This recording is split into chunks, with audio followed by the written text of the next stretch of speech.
If you never heard of the game Steel Hunters, it's a PvPvE game that's free to play. But here's what's crazy about it. The game released back in April, and now July 9th, they've sunsetted the game. Yes, they are canceling and shutting the servers down for Steel Hunters 3 months later. Them releasing it in April was almost like an April Fool's joke. Like, hey, we got this new game. Come check it out. Come on, guys, check this out. Let's see what this is. Nah, we're just kidding. We're going to get rid of it. We were just playing with you.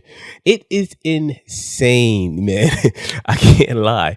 This is a problem in gaming, and that is what we're going to talk about today. So as I said, Steel Hunters launched in early access earlier this year, and it was barely out the door. And then all of a sudden, boom, the servers are going offline in November. So there's no 6-month window. They just said, hey, 90 days, this game is gone.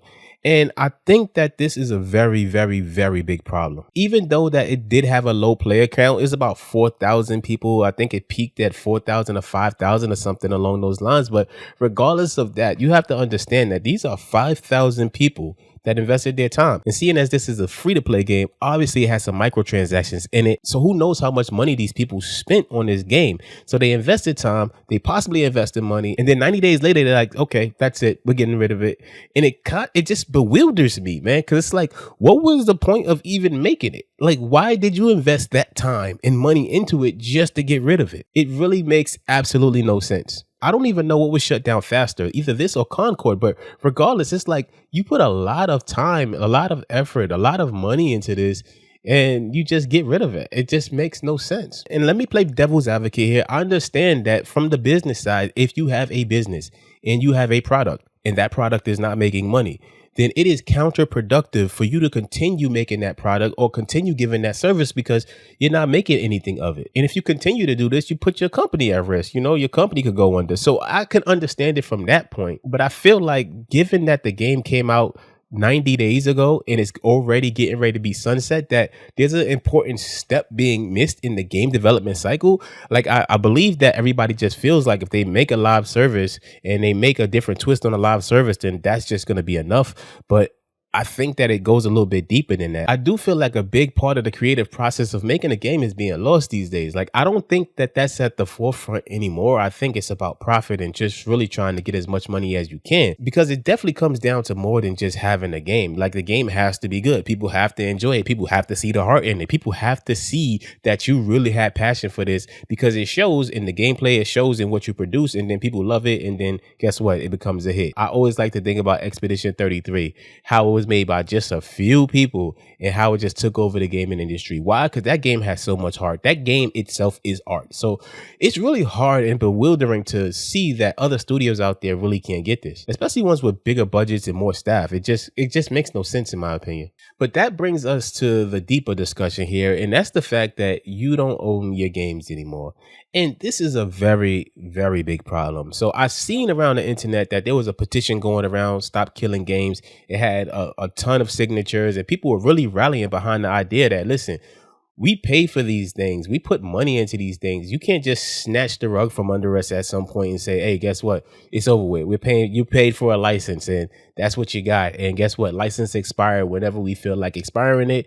And that's that. And I can personally say that I stand behind that 100%. Me personally, how I play games is kind of weird and kind of different. So when I play a game, right, especially one that I'm really into, depending on how long the game is, I don't always finish the game outright, okay? It's rare that I finish a game from start to finish. The last game that I did finish from start to finish was Expedition 33, because that game is just simply amazing. But I don't usually finish games from start to finish. Here's how I play games. I'll start playing the game. I love the story. I enjoy it. And maybe I'll stop playing it for a while. I won't play it for like a month or two. And then I'll happen to come back and say, you know what? I want to get back into this.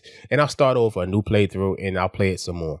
And maybe I'll play maybe halfway through or maybe a quarter of the way through, whatever I do. And then maybe I'll stop again and be like, okay, I'm going to go play something else. And then I'll come back to the game again, maybe like a month later, and say, let me play this some more because I had so much fun with it. And then I'll start another playthrough, or maybe I'll continue depending on what I want to do. And that's how I play games.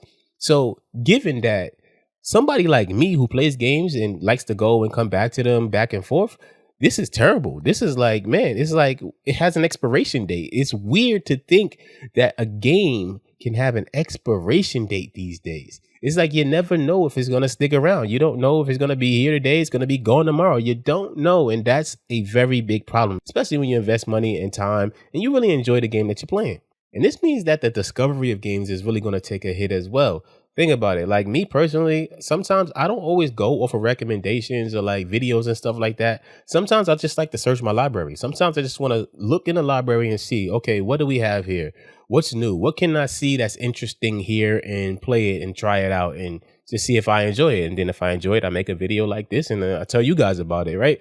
But that kind of takes the discovery away because it's like, there are games now that my kids will never be able to discover, or I can never tell them about the games because they're gone.